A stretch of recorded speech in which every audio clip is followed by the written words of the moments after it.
Let's open up our Bible in the book of Daniel chapter 6, verse 10 to 20. Medyo mahaba lang po, no? So sabi po dito in the book of Daniel chapter 10, verse 10 to 20. Verse 10, nang malaman ni Daniel na nilagdaan ng hari ang gayong kautusan, umuwi siya at lumuhod.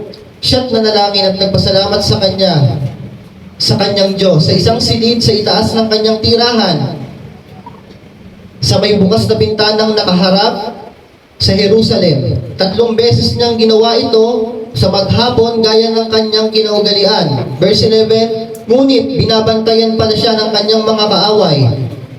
Nang makita siyang nananalangin, verse 12, siya'y kanilang isinumbong sa hari at sinabi, hindi po ba't pinagtibay ninyo ang isang kautusan na sa loob ng 30 araw ay walang mananalangin sa sino mang Diyos o tao liban sa inyo at ihahagi sa kulungan ng mga leon ang sino mang lumabag dito? Sumagot ang hari, ang kautusan ng Media at Persia ay hindi mababago ni mapapawalang bisa. Verse 13, sinabi nila, mahal na hari, si Daniel po na isa sa mga dinalang bihag mula sa Juda ay lumabag sa inyong kautusan at 3 beses pa po kung manalangin araw-araw. So may nagsumbong po, no? Verse 14, nang malaman ito ni Haring Dario, nabalisa siya at maghapong inisip kung paano maililigtas si Daniel. Verse 15, nang magkaroon muli ng pagkakataon ng kaaway ni Daniel, lumapit ang mga ito sa hari at sinabi, alalahanin ninyo, mahal na hari, na batas sa Media at Persia na hindi maaaring baguhin ang alimang kautusan na pinagtibay ng hari. So kinokonsensya po, no, itong mga ito, yung hari, na ang batas ng Media at Persia ay hindi kailanman pwedeng mabago. Verse 16, dahil dito, inutos ni Haring Dario na ihulog si Daniel sa kulungan ng mga leon. Ngunit sinabi niya rito, naway iligtas ka ng Diyos na buong katapatan mong pinaglilingkuran. Verse 17, ang bunganga nga ng kulungan ay tinakpan ng isang malaking bato. Tinakpan ito ng pantatak ng hari at ng kanyang mga tagapamahala para hindi mabuksan ng sinuman. Verse 18, ang hari naman ay umuwi sa palasyo, ngunit magdamag itong hindi makatulog. Hindi siya tumikim ng pagkain at ayaw rin niyang paaliw. Verse 19, kinabukasan, maagang nagbangon ng hari at nagmamadaling pumunta sa kulungan ng mga leon. Pagdating doon, malungkot siyang tumawag, Daniel, tapat na lingkod ng Diyos na buhay, iniligtas ka ba? Iniligtas ka ba niya sa mga leon? So ang title po na pag-uusapan natin ngayong umagang ito, Great Harvest Needs Great Prayer. Yan. Para magkaroon daw po tayo ng matindi o great harvest sa ating mga buhay, kinakailangan meron din po tayong matinding panalangin sa ating Panginoon. Sino po dito naniniwala na mahalaga ang panalangin? Amen. Napakahalaga po ng panalangin, and in fact mga kapatid, ito po ay isa sa mga susi para po magkaroon tayo ng malalim at matibay na relasyon sa ating Panginoon. And in addition, ano nga po ba ang panalangin? Sabi po dito, ang panalangin ay direktang pakikipag-usap sa Diyos. Ito ay komunikasyon para maghatid ng pasasalamat, paghingi ng tawad, mga kahilingan, at pagdaing sa Diyos. So sa makatuwid, ang panalangin po pala ay isang uri ng komunikasyon na kung saan nakikipag-usap ka sa ating Diyos. Amen? And in the book of Old Testament, napakarami pong mga lingkod ng Diyos ang nananalangin sa ating Panginoon. Nandun po ang story po ni Noah, nandun po ang story ni Moises, nandun ang story ni David. Kung tandaan nyo po si Joshua, kung saan yung Jericho wall ay bumagsak. Nandun din po yung kwento ni Samson, nandun din po yung kwento ni Samuel, nandun din po yung kwento ni Jonas, at marami pa pong iba. At sa bawat journey po nila mga kapatid, merong isang common denominator o pagkakapare-pareho ng kanilang mga ginawa. At kung paano nila napagtagumpayan itong mga journey na to. Alam niyo po kung ano yung common denominator na ito? Walang iba kundi yung panalangin. Etong mga taong ito na naglingkod sa Diyos in the book of Old Testament, lahat sila dumaan sa pagsubok. Pero meron silang isang pagkakapare-parehas. Walang iba kung hindi yung panalangin. Kaya nila nalagpasan yung mga journey nila. Si Noah, kaya siya nakagawa ng barko, nailigtas niya ang kanyang pamilya kasi may panalangin. Amen? Si Moises, kaya po niya napagtagumpayan yung kanyang buhay, yung journey niya sa Panginoon kasi merong panalangin. Naalala niyo, tinaas si Moises yung kanyang tungkod? Amen? Habang nakikipaglaban yung kanyang mga kasamahan. Naalala niyo ba si Joshua na kung saan 7 beses silang umikot? Diba? Merong panalangin. Nandun din si Jonas. Naalala niyo si Jonas nung nilunok siya ng dilis? Hindi po, no? Nilunok po siya ng isda. Hindi ko po alam kung ano pong tawag po sa isda po na yun. So, makikita natin mga kapatid, may something sa prayer noon na talagang naging susi para malagpasan nila yung journey nila sa kanilang mga buhay. Now, to think of it, mga kapatid, na etong mga tao na to, na tinawag ng Diyos ay kumapit sa panalangin, hindi po ba dapat lalo po tayong mga Kristiyano ngayong henerasyon na to, ay dapat kumapit po lalo tayo sa panalangin. Amen? Amen. Kaya lang po nakakalungkot mga kapatid, dahil sa panahon po ngayon, maraming tao ang hindi po alam ang panalangin. They don't know how to pray, they don't believe in prayer, they don't even pray sa ating Panginoon. Amen? Ang sabi, ang panalangin ay pakikipag-usap sa Diyos. Nakakalungkot po sa henerasyon po natin ngayon, mas gusto pa po natin kausap yung mga taong kaibigan natin, malalapit sa atin, kaysa kausapin natin ang ating Diyos. Amen? Madalas, mas gusto pa natin kausap yung ating mga barkada, ating mga tropa, o kung sino-sino man, kaysa sa ating mga magulang. Amen? Napansin nyo ba sa generation po natin ngayon? Yung mga anak, bibihira na makipag-usap sa magulang. Samantalang nung unang panahon, pag umuwi ang anak galing trabaho, talagang una niya kinakamusta yung kanyang nanay, yung kanyang tatay. Nag-uusap sila sa isang bahay. Pero ngayon yung generation po natin kakaiba. Why? Because yung pakikipag-usap, parang ginamit ng kaaway, tinanggal. Kaya yung mga tao po ngayon, hirap na hirap manalangin kasi kahit sila sa kanilang buhay, hindi nila kayang makipag-usap sa mga kapwa nila tao. Amen. Hindi na rin sila masisisi mga kapatid kasi dumaan ang pandemic. Alam ko kahit po kayo, iwas na iwas sa mga tao na kumausap kasi baka mahawa ko, baka ma-COVID ako. Diba? Pero tapos na po ang pandemic mga kapatid. Ito na po ang panahon, bagong pagkakataon na po ito na binigay sa atin ng Panginoon. Kaya kinakailangan yung pakikipagkapwa-tao po natin ay nandoon. Amen? Amen po ba? Amen. Pag tayo ay lalabas ng bahay, tayo nakikipag-usap sa ating mga kaibigan, sa ating mga nasa labas, at higit sa lahat sa ating mga magulang. Pero higit sa lahat, mga kapatid, kinakailangan nakikipag-usap po tayo sa ating Diyos. So ano ba ang meron kung bakit maraming tao ang hindi nakikipag-usap sa Diyos? O maraming tao ang kulang sa pakikipag-usap sa Diyos? Mga kapatid, sabi po dito, number 1, praying to God means viewing God. Amen? Number 1, praying to God means viewing God as God. Pag nanalangin daw po tayo sa Panginoon, nakikita natin ang Diyos ay Diyos. Ganun pong kasimple. Ang Diyos ay Diyos. Now, balik po tayo sa ating verse. Daniel prayed 3 times. 3 beses po sa loob ng isang araw. Naalala niyo po yung kwento ni Daniel, mga kapatid? Amen? Si Haring Dario po, mga kapatid, ay nagtalaga ng 3 mga administrator o yung pinakapinuno. At isa sa mga napili ay si Daniel. At ang higit sa lahat, si Daniel po yung nasa pinakataas na posisyon. Ibig sabihin, yung dalawang parang hari, nasa baba niya lang po yun. Amen? Yung sa 3 pinuno, si Daniel po, yung pinaka nasa itaas. Ngayon, nagkameron po ng parang atake itong mga taong ito. Yung kasamahan ni Daniel na 2 pinuno, may balak na masama sa kanya. Alam niyo po mga kapatid kung ano yung balak na masama sa kanya? Yung hanapan siya ng mali. Kaya naman, itong 2 pinuno na ito, tingin sila ng tingin kay Daniel. Pero habang nakikita nila si Daniel, nag-uusap sila, ang sabi nila, siguro sabi nila, parang wala akong makitang mali kay Daniel. Sobrang matapat siya sa kanyang tungkulin. Wala tayong makikita mali dito. Napakagaling po ni Daniel. Amen? Kung saan siya inatasan ng Panginoon, talagang ginagawa niya yung best niya.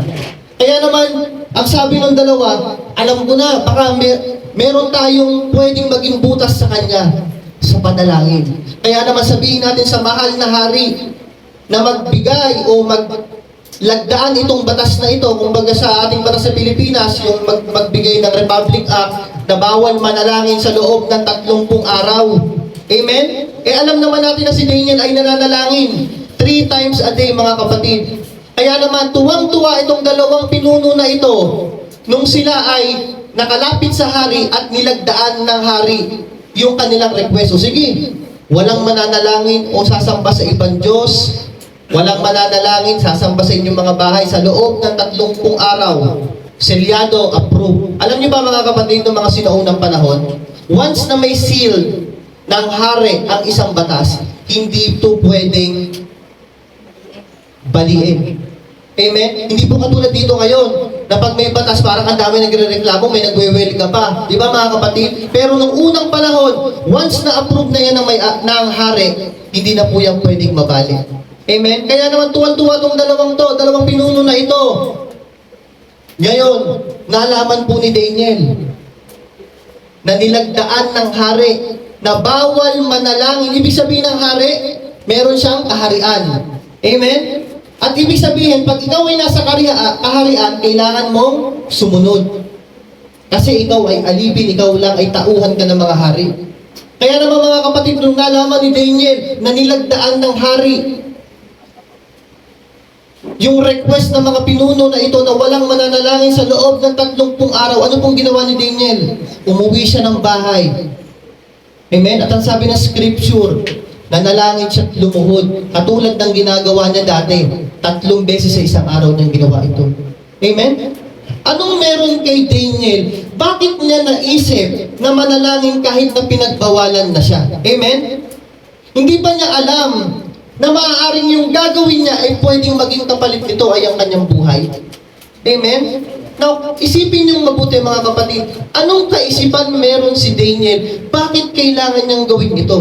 Siguro kung tayo yung kaibigan ni Daniel, mga kapatid, siguro sabi natin, pare, tatawag ka pare, bakit mo yung ginawa? Diba sabi ng huwag kang pupunta, bawal mong gawin yan, bakit mo pa rin ginawa? Yan tuloy, makukulong ka. Pero si Daniel, kakaiba po siya.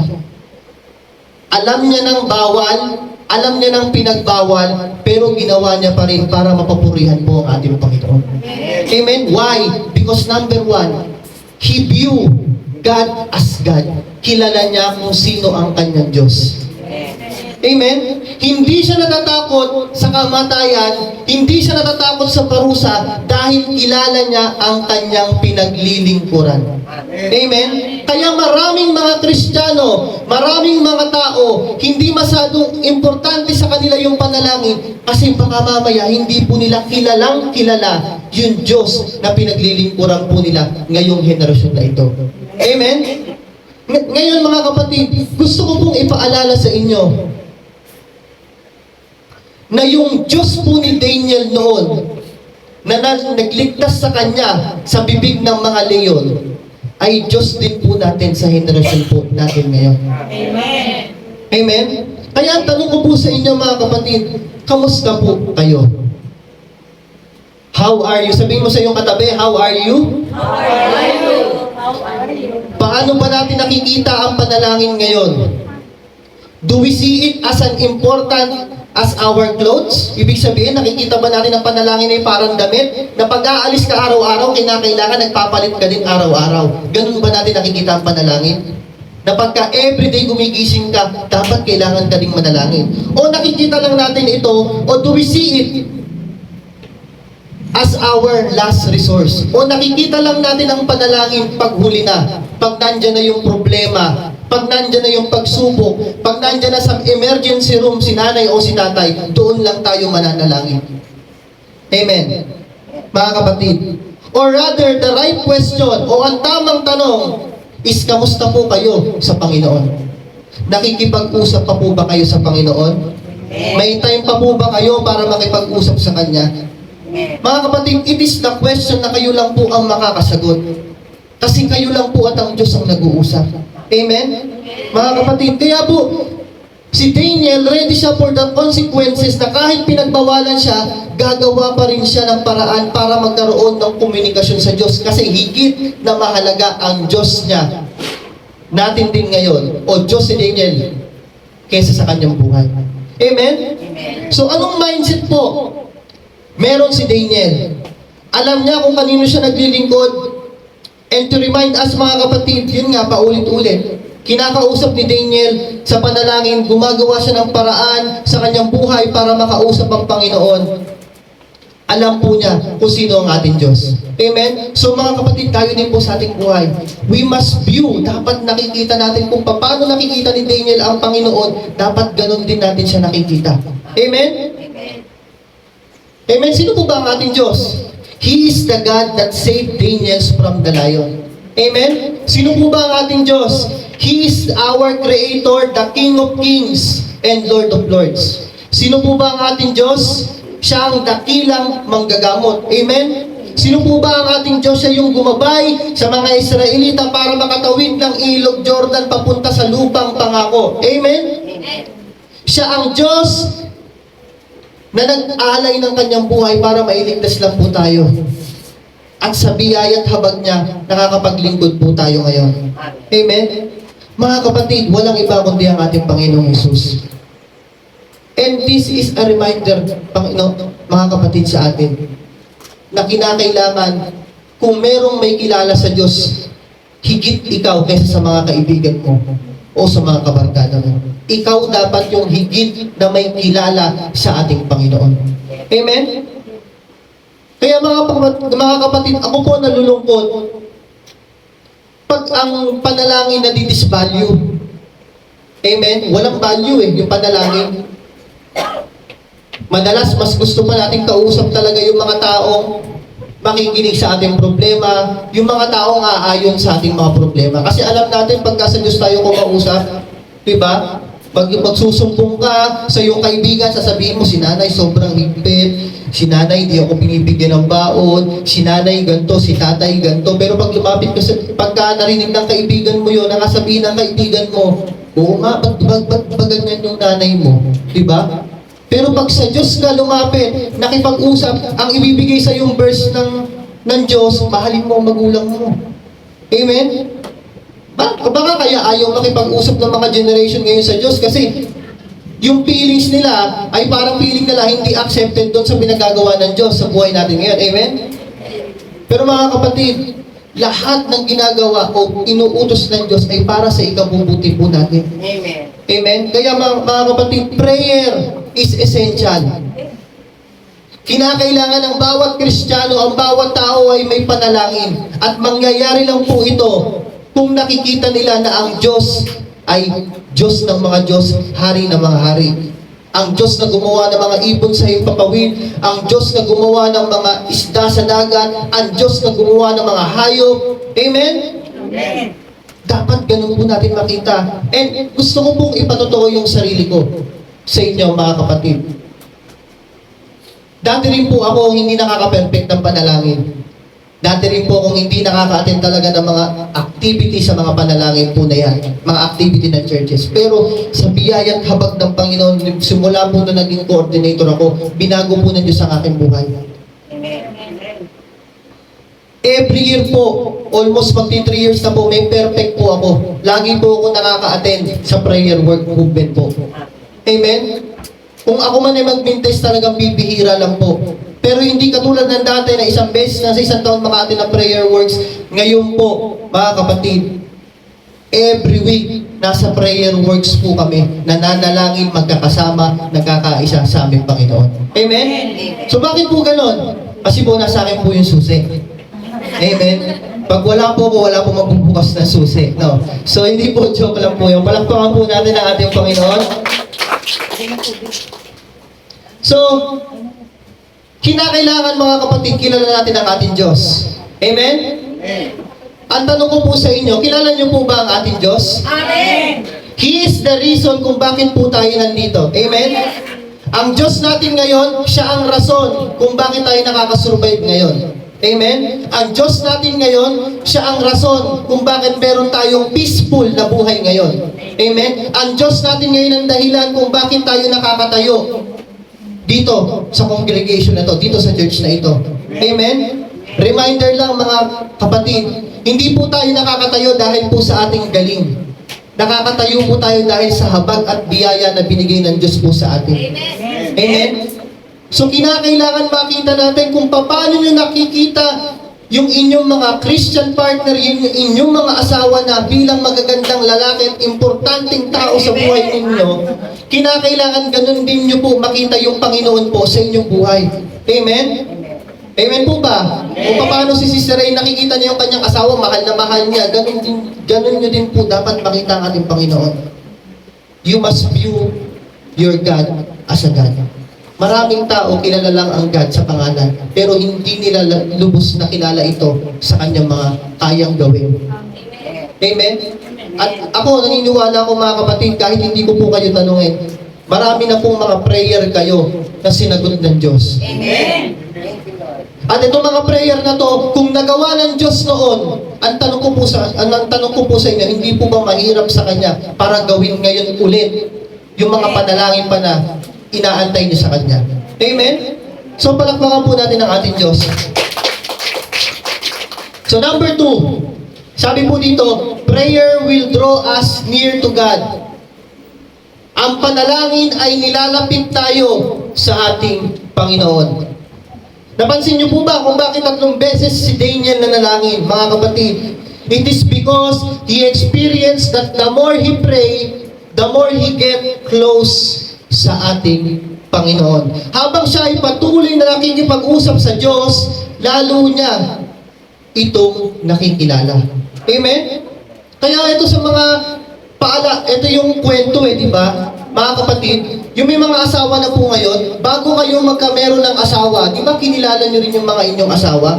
At habang kayo ay tumalabas, nagde-date, nag-uusap araw-araw sa text man o sa personal, lubos nyo siyang nakikilala. Ganon din po sa Panginoon.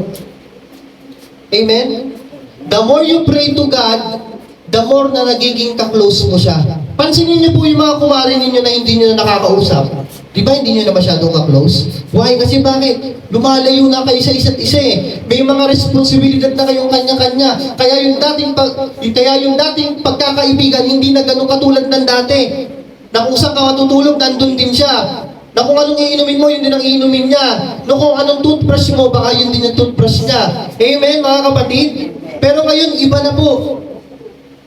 Nagkakalayo na kasi may mga kanya-kanya ng responsibilidad. Sa makatuwid, ito ay patunay na ang panalangin ay way ni Lord para mapalapit tayo sa Kanya. The more na kinakausap natin ang Panginoon, the more na tayo ay lumalapit, nakikilala natin siya ng lubusan. Hindi ka lang pala si Jesus. Ikaw pala ay dakilang manggagamot. Wala ka palang hindi kayang pagalingin, Lord. Amen? Hindi ka lang pala si Jesus. Ikaw pala ang pinakamataas na hukom. Amen? Hindi ka lang pala si Jesus. Ikaw pala yung gumagawa ng mga miracle sa aming buhay. Amen, mga kapatid? So, kinakailangan, mga kapatid, huwag po tayong lalayo sa Panginoon. Bagkus, dapat palapit po tayo ng palapit sa Kanya. Alam niyo mangyayari, mga kapatid, pag tayo po ay lumayo sa ating Panginoon, yun po yung paraan ng kaaway para maimbitahan ka niya at mailigaw ka naman sa ibang landas. Amen? Kaya huwag niyo pong sisihin, pagalitan, bigyan ng sama ng loob yung mga leader po ninyo kung nagpapalo up po sila sa inyo na magsimba o umattend ng cell group, mag-Bible study, manalangin at umattend ng Sunday service. Kasi ito lang yung paraan para mapalapit kayo sa Diyos. Amen po ba, mga kapatid? Ako, ganun din po ako dati. Ako'y kulit na kulit pag ako'y kinukulit na umattend ng mga ganyan. Pero mga kapatid, ngayon po tinatawanan ko na lang yan kasi nakita ko yung importansya. Na kahit iwanan ka ng lahat, pag meron kang Diyos, hindi ka nito iiwan. Amen? Palakpakan po natin ang ating Diyos. Sabi po sa Matthew chapter 6, verse 6, pwede ba natin ipakita, bro?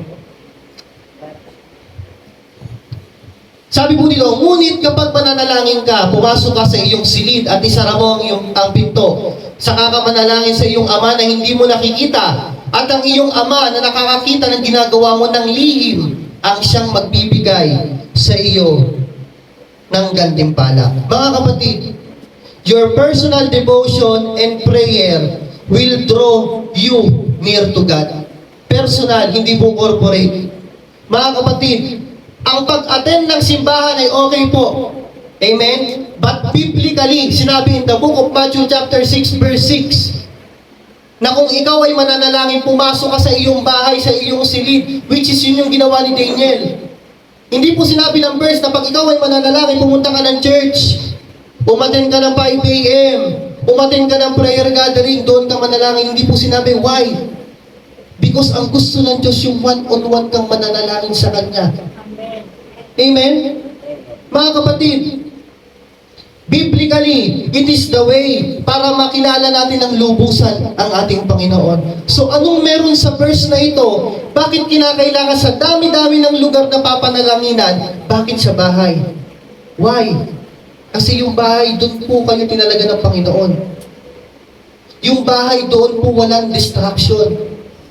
Sa iyong silid, habang ikaw ay mag-isa, doon ka luluhod at mananalangin at magsusumbong sa Panginoon sa lahat ng pinagdadaanan mo ngayon. Amen? Kaya lang po nakakalungkot mga kapatid. Why? Because maraming mga tao ngayon nagiging religious person. Nagiging relihiyoso na lang. Sobra magpuri sa simbahan, hallelujah, praise the Lord, pero pagdating sa bahay, walang oras para manalangin. Mga kapatid, naalala niyo sabi ng mga pastor natin, the true battle is not inside the church. The true battle is outside the church. Kasi isinasabuhay mo na yung lahat ng natutunan mo sa Panginoon. Kaya bago ko po itapik ito sa inyo, ilang beses po ako lumuluhod sa bahay na mag-isa lang ako, hindi ko kailangan ni Facebook. Kasi sabi ng Mateo 6:6,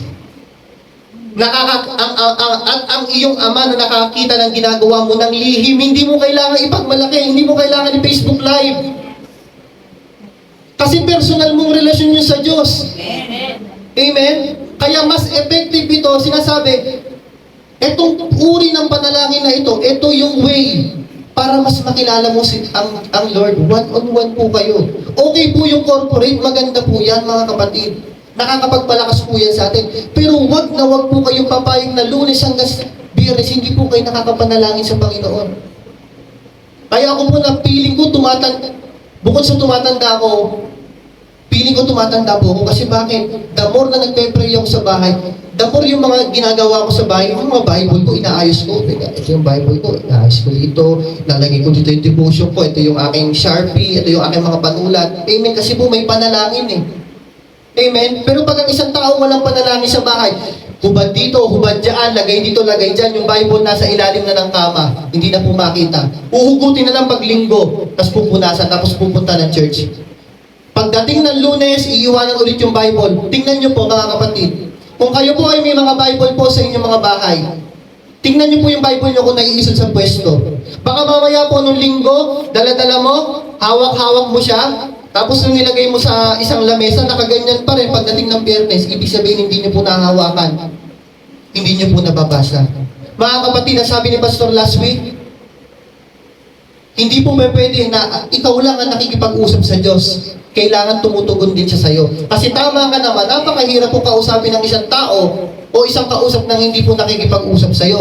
Kaya pansinin po ninyo na every time na pupunta kayo sa mga government, na mga offices at hindi pinapakinggan o hindi nagre-reply sa mga tanong ninyo. Saan po yung room po kayo ganito? Saan po ba yung pila po dito sa ganito? Hindi kayo pinapansin, naiinis kayo, di ba? Kulang na lang ipatulpo po ninyo. Di ba? Sa sobrang inis po ninyo. Why? Kasi hindi po siya nagre-reply. Hindi po siya sumasagot. Ganon din po sa panalangin. Mga kapatid, ang Bible, dito po kumakausap si Lord sa kanyang salita. Gusto ko pong baliin inyong kaisipan na nangungusap ang Diyos pag nasa palengke kayo? Nangungusap ang Diyos pag nasa bus kayo, nakasakay po kayo? Mga kapatid, nangungusap po ang Panginoon pagka binabasa niyo po yung kanyang salita. Amen. Kaya mag-iingat po kayo sa pagpapayo sa inyong mga kaibigan. Dahil kung hindi po yan galing sa Bible, delikado po tayo. Kaya lahat po ng pinapayo ko galing po sa Bible para sigurado pong walang mali. Tatay Jun, yung akin pong nanay sobrang higpit. Lagi na lang po ako pinapagalitan sa bahay. Bibigyan ko ng verse. Sabi dito, mahalin mo magulang mo. Hindi sinabi doon kung mabait o masungit ang magulang mo. May kayang ibigay yung magulang mo o walang kakayanang magbigay yung magulang mo. Ano man ang sitwasyon ng magulang mo, kailangan mahalin mo ang magulang mo. Amen? Lahat po ng pinapayo natin ang gagaling sa salita ng Diyos. Amen? Kaya ito po ay reminder sa atin na pag tayo ay nagpapayo, hindi po pwedeng galing lang po sa ating opinion. Kasi kung opinion lang po natin, may opinion si sister, may opinion, may lahat tayo may opinion, lahat tayo magkakagulo pag lahat tayo may opinion. Pero pag salita ng Diyos, ang sinabi po natin, ang pinanghawakan po natin, hindi po yan mababalik. Totoo po yan, nangyari po yan, at gagawin po ng Diyos ang kanyang sinabi sa ating buhay. Amen? Palakpakan po natin ang ating Diyos. So sabi po dito in the 1 Thessalonica 5, chapter 5, verse 16 to 18, magalak kayong palagi kayong manalangin at magpasalamat kayo sa Diyos sa lahat ng pagkakataon sapagkat ito ang kalooban ng Diyos para sa inyo, sa inyong pakikipag-isa sa ating Panginoong Hesus. Kaya mga kapatid, pansinin po ninyo, pag tayo ay nananalangin, tayo po ay nakapikit. Bakit? Sabi po doon, magalak kayo palagi, lagi kayo manalangin. Ba't po lagi kayo nakapikit? Kasi nga po, ayaw mo ng kahit anong disturbances. Ayaw mo ng kahit anong distraction. Ang gusto mong maramdaman yung between you and God alone. Kaya pansinin ninyo, nung ako hindi pa Kristiyano, ang tingin ko sa mga nanalangin parang baliw. Nakapikit, tapos parang tumatawa, minsan umiiyak, minsan nagsasalita mag-isang why. Kasi yun po yung talagang panalangin sa Panginoon eh. Kaya po nabuo yung pananampalataya. Ang ibig sabihin po ng pananampalataya, pagtitiwala, paniniwala sa Diyos na hindi mo nakikita pero nararamdaman mo. Amen? Kaya mga kapatid, napaka-importante po ng prayer sa ating mga buhay. Amen. Huwag na huwag po itong mawawala, itong panalangin po natin.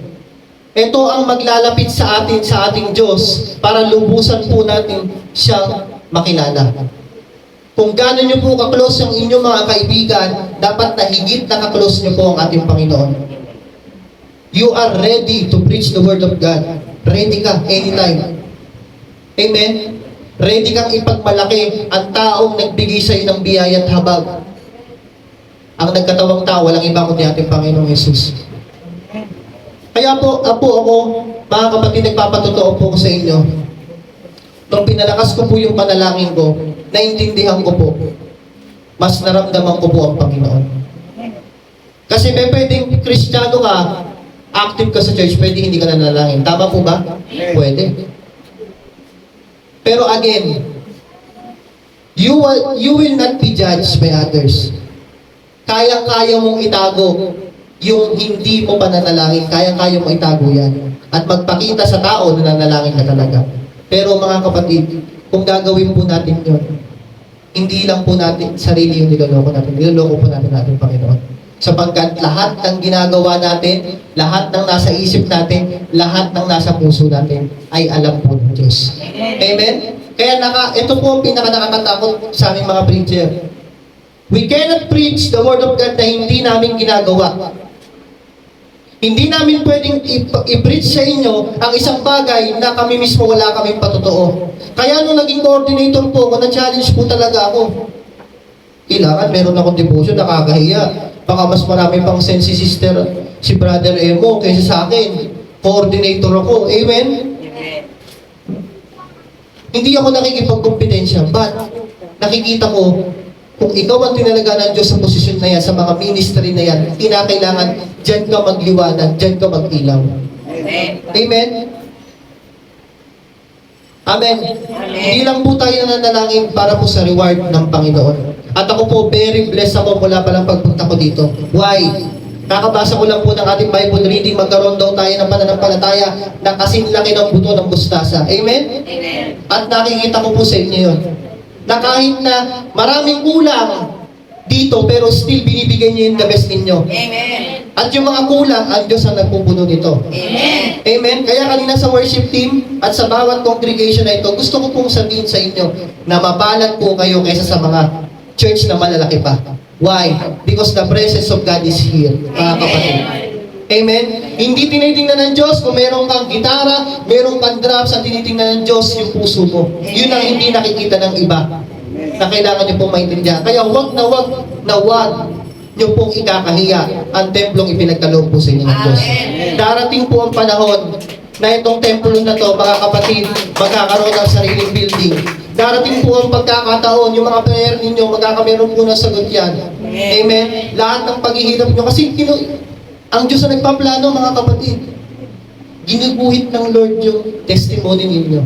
Hindi pa pwedeng pagtayo ng outreach ng Sukol, building agad, tiles agad. Wala kayong patotoo. Ang patotoo po ni Sister Hermie, gusto ko pong ipatotoo sa inyo, pagdating ko po, kumpleto na. Wala po, di po ako nahirapan.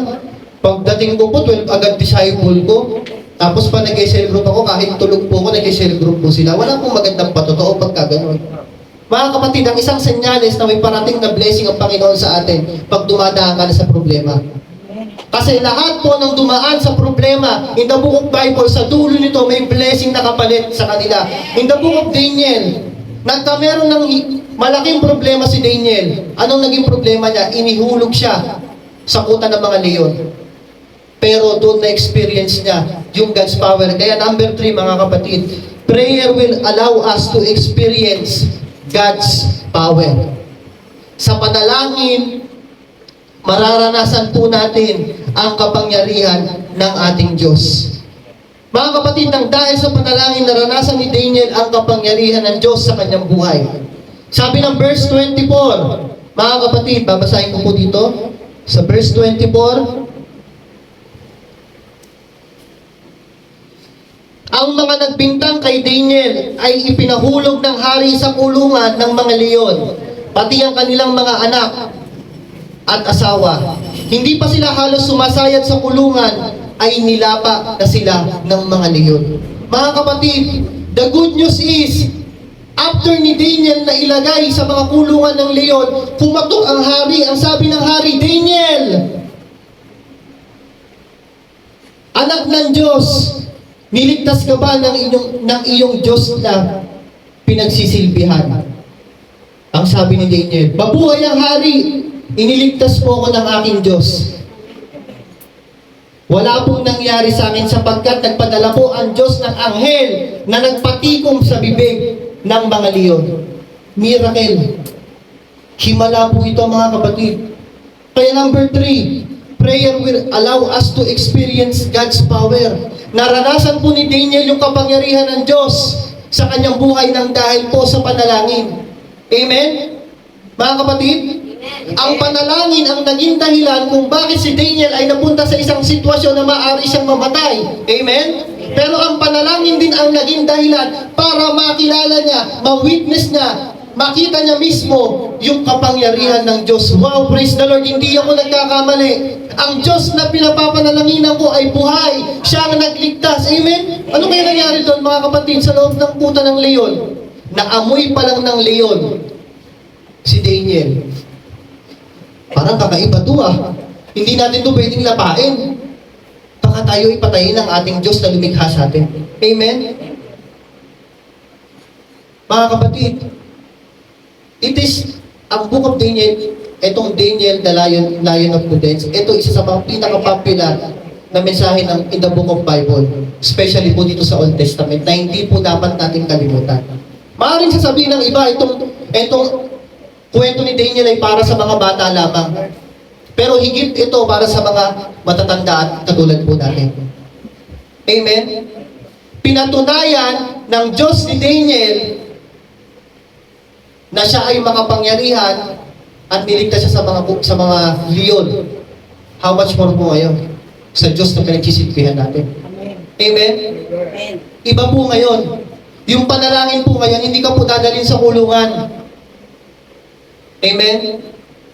Pero si Daniel, kahit na mamatay siya dahil sa panalangin gagawin niya, kasi alam niya yung value, alam niya yung halaga ng pinagpapalit niya. Amen? Alam niya na higit na mas mahalaga yung buhay niya sa langit kaysa yung buhay niya sa lupa. Amen? Nakita ni Daniel yun eh. Mga kapatid, kaya niya ginawa yun. Kaya niya iniligay yung kanyang sarili sa alanganin. Kasi nakita niya, eto sa lupa, dadaan lang ang buhay ko dito. Maghirap man ako dito, dumaan man ako sa sakit, ano man ang pagdaanan ko dito, higit na mas mahalaga yung forever kong buhay na kasama ang ating Diyos. Amen. Dapat ganun din po tayo. Higit na mas mahalaga ang relasyon mo sa Diyos, kayong dalawa mismo, higit kaysa sa iba. Amen? Darating ang panahon na hindi ka lagi makaka-attend ng church, tama? Darating ang panahon na mabibisi ka talaga dahil sa pangangailangan at tawag ng panahon, tawag ng pangangailangan.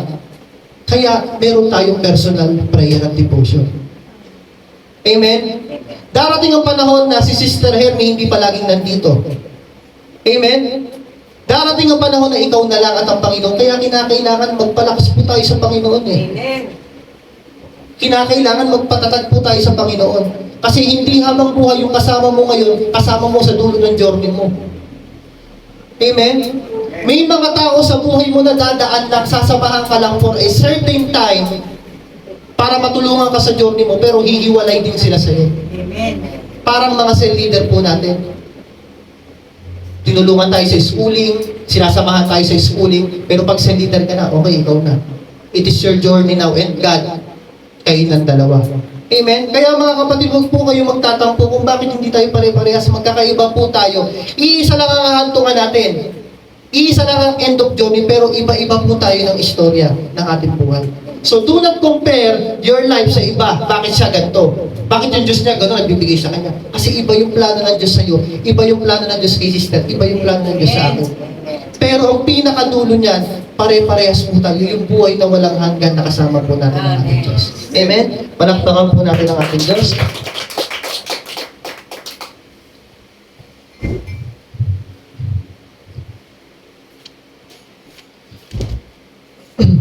So sabi po dito, do not let the devil deceive you, mga kapatid.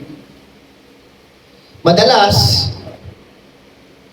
kaya maraming Christian na frustrated, hindi mapakali, worry ng worry. Why? Because nadideceive ng kaaway. Pero kung maintindihan nyo yung kwento ni Daniel na kung saan na witness niya yung kapangyarihan ng Panginoon sa kanyang buhay, dapat hindi po kayo mag-worry sa sitwasyon po na meron po kayo ngayon. Amen? Do not let the devil, ang kaaway, ang diablo, na bulagin ka. Kasi ganito po yung ginagawa ng kaaway eh. Aalisin niya, tatakpan niya yung spiritual eyes mo para ang makita mo na lang yung physical eyes mo. Ano bang nakikita ng physical eyes? Mga kapatid, ano pong nakikita ng physical eyes? Problema, pagsubok, walang pera. Amen? Mahirap ang buhay. Yan po yung nakikita ng physical na mata. Pero pag may spiritual na mata ka na nanggaling sa Panginoon, may pag-asa. Amen. Wala kang pera, pero alam mo magkakapera ka pagtagal. Amen? Mahirap ang sitwasyon ngayon, pero alam mo, makakaalis ka dyan. Amen? Mahina ka ngayon, pero nakikita mo, lalakas ka kasi may Diyos na magpapalakas sa iyo. Amen. Amen? Yun po yung kaimportantehan ng spiritual eyes, mga kapatid, na nakukuha lang through devotion and prayer. Kaya importante yung manalangin eh. Kaya napapansin nyo ba, pag nananalangin kayo, napapaiyak po kayo? Nare-release kayo. Ang panalangin ay parang pakikipag-usap sa isang tatay o nanay na nakagalit ninyo. Na after almost how many years, pagtapos nyong kausapin at patawarin ang magulang ninyo, nakalaya na ako. Wow, ang sarap pala sa piling. Mga kapatid, pag hindi kayo nakikipag-usap sa Diyos at bitter kayo sa Panginoon, dahil sa iba maganda yung ginagawa niya sa inyo, hindi, tinatanggal nyo ng kaligayahan ng sarili ninyo. Kaya pansinin ninyo, napakadaming sa Facebook, sa mga interview, hindi ko po ako nakikipag-usap kay nanay, 10 years na po. Hindi na po kami nag-uusap, nagkaaway po kasi kami, nagkameron po ng sama ng loob, ganyan. Hindi po ako pinalaki ng nanay ko, iniwanan po ako ng nanay ko.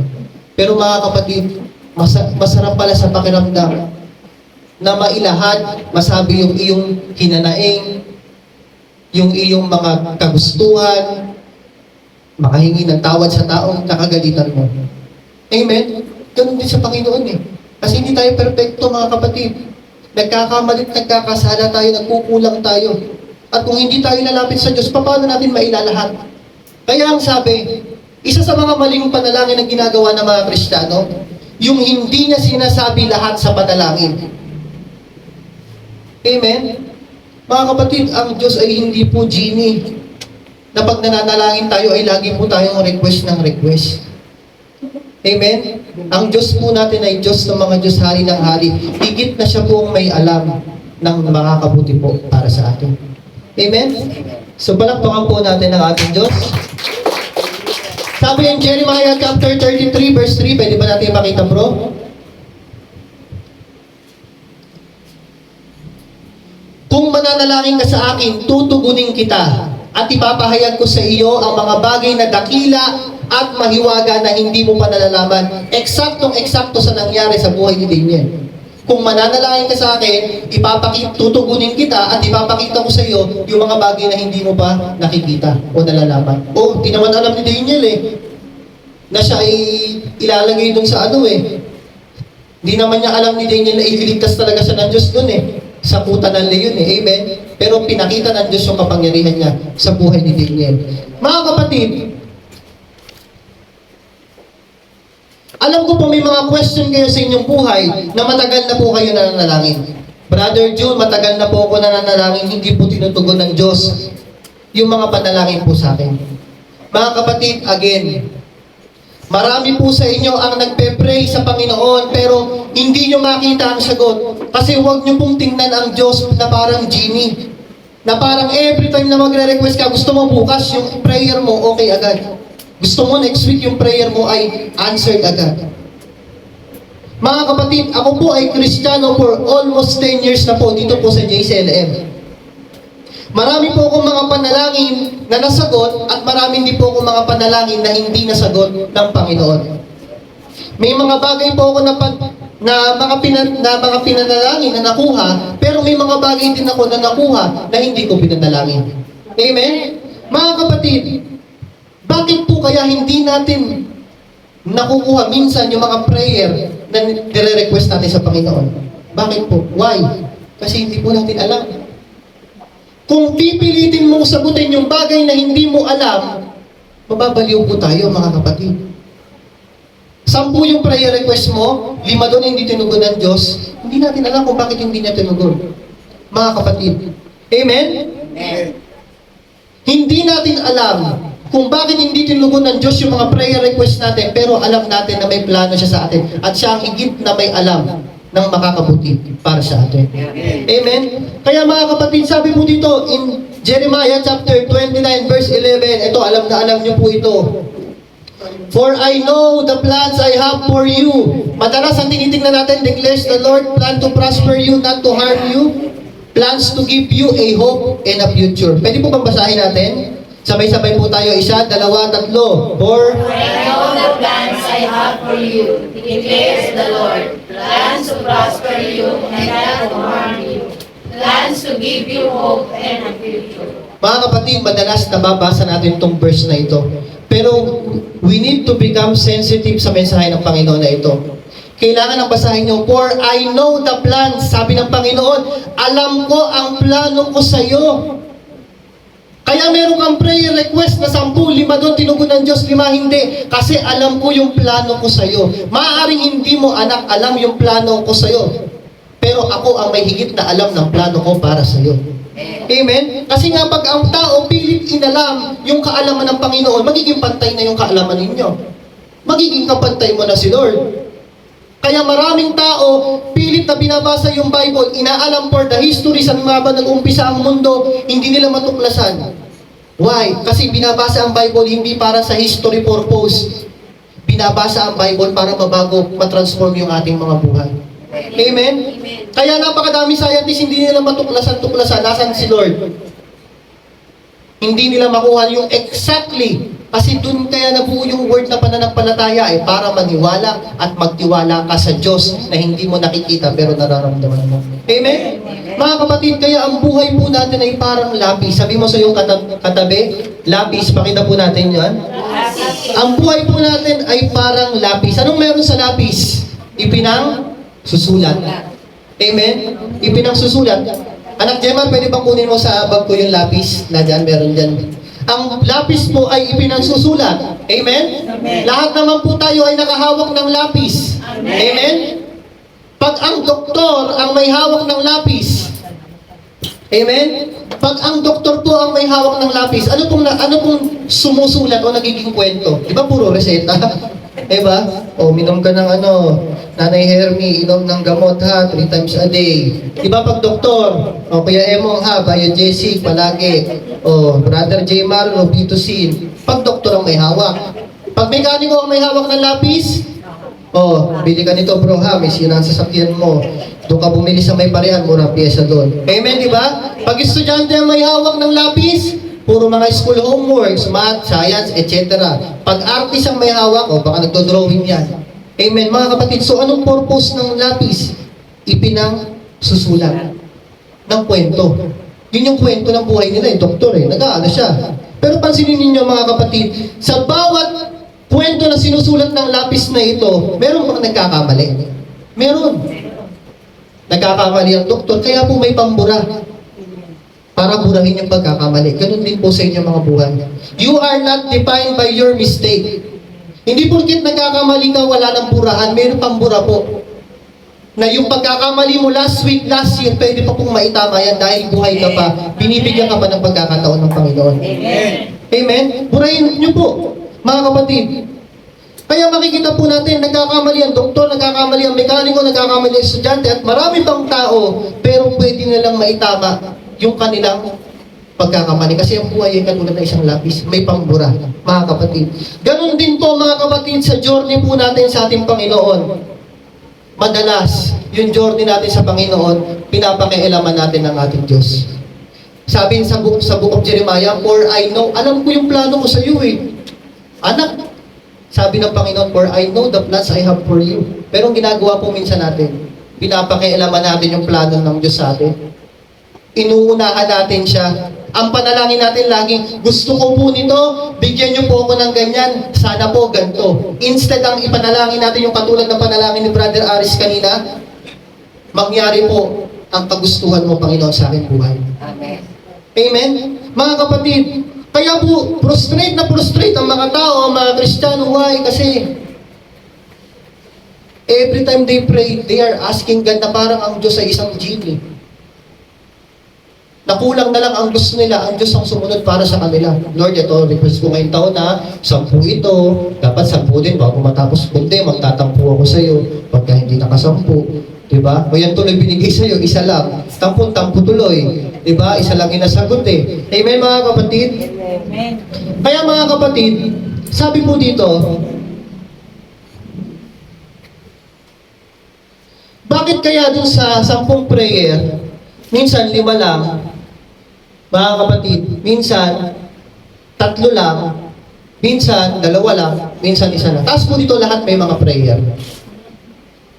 Diba hindi lahat sinusagot ng Panginoon? Amen. Kasi natutunan ko, Panginoon, sa aking Christian journey ngayon, maaari pala na ang Diyos ay mayroong 3 pamimili ang sagot sa bawat panalangin natin. Sa bawat panalangin natin sa Panginoon, pwedeng yes, approve. Bibigay ko sa iyo. Sa bawat panalangin natin, pangalawa, pwedeng no. Hindi pwede sa iyo. Bakit? Kasi pag binigay ko sa iyo, anak, mapapahamak ka. Amen? Pangatlo, pwedeng wait. Bibigay ko sa iyo, pero kinakailangan mag-antay ka, anak. Amen? Sa mga tuwid, sa lahat ng mga prayer request na isinusulat natin gamit ang lapis, kasi kinuha natin yung lapis kay Lord Pinapakialaman natin, pero sabi ng Lord in the book of Jeremiah, for I know, alam ko ang plano ko para sa iyo. Bakit ikaw yung nagagawa ng plano mo? Lord, plano ko, yumaman ako, plano ko to, plano ko to, plano ko yan.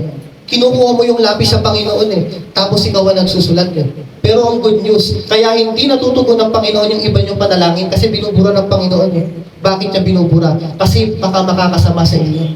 Makakasama sa atin. Alam niya na pag binigay niya agad, baka mapahamak tayo. Baka pag pinagyaman ko si Brother Jun, yumabang, makalimutan yung pag-church. Kaya hindi ko muna siya papayamanin, pag-aantayin ko muna siya. Ganun din sa buhay ni Brother Emo. Diba? Nananalangin si Brother Emo, kailangan ko ng pinansyal. O sige, hindi mo na anak. Pero ibibigay ko sa iyo. Mag-aantay ka lang. Amen? Amen. Mga kapatid, pag ang lapis, ang buhay natin, pinahawak natin sa Panginoon, magkakameron ng kwento ang buhay natin. Amen. Kasi siya yung magsusulat. At pag may kwento na ang buhay ninyo, mga kapatid, may kwenta ang buhay ninyo. Amen? Kasi si Lord na nagsusulat eh. Siya yung nagplano eh. Mga kapatid, gusto ko po sabihin sa inyo, walang tsamba-tsamba pag ang Panginoon ang nagplano ng buhay natin. Amen. Lahat po ay sigurado. Pag ang Diyos ang nagsulat ng istorya natin, sigurado sa dulo nito may katagumpayan. Katulad na nangyari sa buhay ni Daniel. Amen. Dadaan ka man sa pagsubok, pero hindi mo mararamdaman na iniwanan ka ng Diyos. Amen. Amen? Paghihirapin ka man niya, iaalaw man niya ang sitwasyon na mahirap sa iyong buhay, pero in the end, nasabi mo, hallelujah, katulad na sinabi ni Daniel, mabuhay ang hari, iniligtas po ako ng aking Diyos. Nagpadala po siya ng anghel na nagpatikom sa mga bibig ng mga leon at hindi po ko nilapa. Amen? Napakaganda. Kaya napakapalad niyo po mga kapatid eh. Kasama din po ako, napakapalad natin. Sapagkat yung Diyos na pinag-uusapan natin in the book of Bible ay Diyos natin ngayon. And we are now in the book of Matthew. Mas mahiwaga ang New Testament. Ang daming mga healing. Kaya ako naniniwala kay Kuya Benji, kay Brother Benji, hindi magtatagal ang sakit niya. Amen? Amen. Ito ay inalaw lang ng Lord sa kanya for Him to process. May plano kasi yung Diyos sa kanya eh. Amen? Kaya yung sakit ni Kuya Benji, mamabalitaan niyo na lang next month, magaling na po siya. Amen. Amen? At yung plano po ng Diyos sa buhay ni Kuya Benji, mangyayari po yun. At sa kanyang pamilya. Amen? Palakpakan po natin Panginoon. So sabi dito, tandaan niyo po yung Daniel chapter 3 verse 17 to 18. Pakita po natin bro. Tandaan niyo po si Shadrach, si Meshach, tsaka si Abednego. Sabi dito ng tatlo, gawin ninyo kung iyan ang gusto ninyo. Ang Diyos na aming pinaglilingkuran ang magliligtas sa amin sa naglalagablab na pugon at mula sa inyong kapangyarihan. Kung hindi niya man kami iligtas, hindi pa rin kami maglilingkod sa inyong mga Diyos ni sasampa sa ribultong ginto na ipinagawa ninyo. Tandaan niyo yung kwento? May tatlong tao na si Shadrach, Meshach, Abednego na kung saan may pinagawa yung hari na isang napakalaking ribultong ginto. At ang sabi, sobrang taas talaga. Para daw building ang taas niya. Na ang sabi ng hari, walang sasamba sa ibang Diyos maliban sa ribulto nito. Lahat luhod. Lahat po lumuhod. Maliban dun sa tatlo, hindi po sila lumuhod. At ang sinabi ng tatlo, ayan, paparusahan daw sila. Ang sabi ng hari, ilagay ang tatlong yan sa pugon ng apoy. At hindi lang yun ang kwento, may twist pa. Ang sabi ng hari, 7 times mong painitin palalo ang apoy na yan. Alam niyo nangyari doon sa kawal? Siyempre may kawal na mag-asama doon eh. Masama kayo sa akin, dadalhin daw kayo sa pugon. Pagdating po nung kawal doon sa pugon, na nagbukas ng pugon, namatay po siya.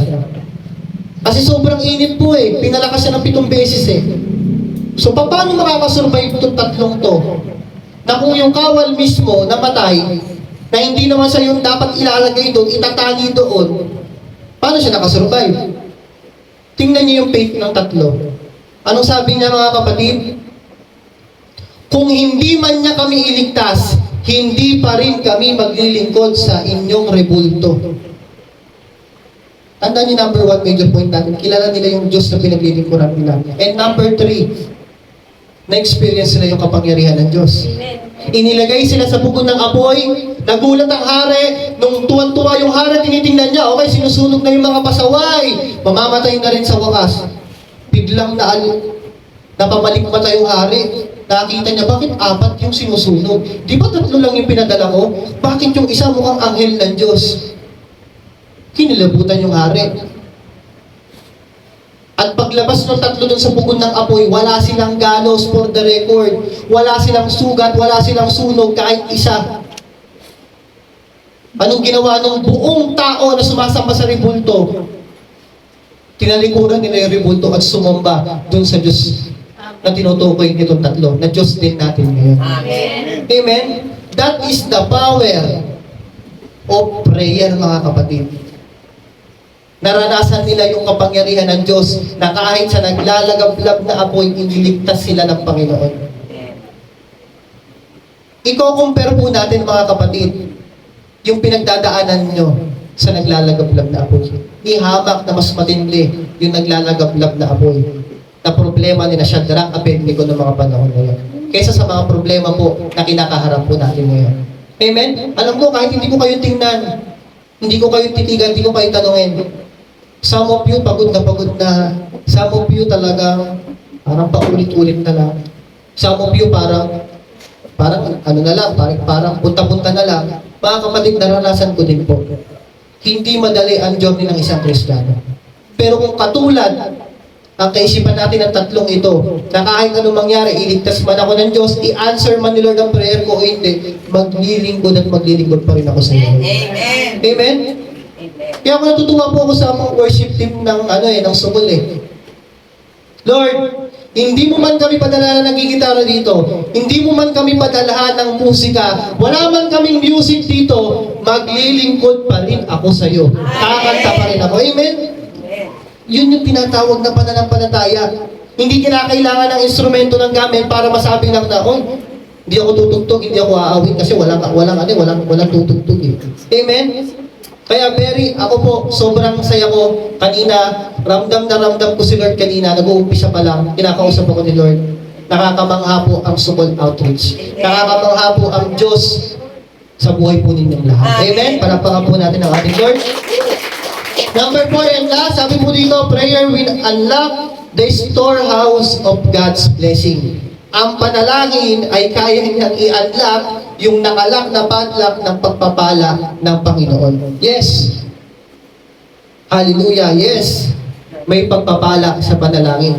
Amen? And I will not talk about money. Hindi po ako magsasalita ng pera. Kasi yung blessing na tinutukoy ko, ito yung mga good things na gagawin sa inyo ng Diyos, sa inyong buhay, pag ikaw ay nananalangin. Amen? The more na ikaw ay lumalapit sa Panginoon, the more na nilalapit po ang sarili mo sa presensya ng Diyos. Or otherwise, sa silid ng presensya ng Diyos. Amen? Mga kapatid, gusto ko po kayong encourage na when you pray to God, you are entering the room, the presence of God. Amen? Nasa kwarto po kayo ng presensya ng Diyos. And when a person, a Christian, a people is inside the presence of God, there is blessing na mangyayari po sa inyo. Uulitin ko, I am not talk about money, hindi po ako nangangako ng pera sa inyo.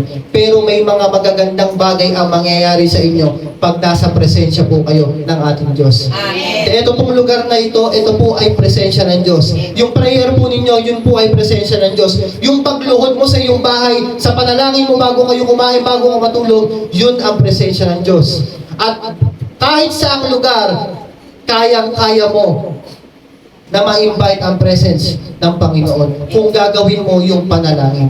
Amen? Kaya po mga kapatid, balikan po natin sa mga umatin ng conference. In the book of 2 Samuel chapter 6 verse 9 to 11, sabi po dito, dahil dito ay natakot si David kay Yahweh, sinabi niya, paano ko iingatan ngayon ang kabanantipan?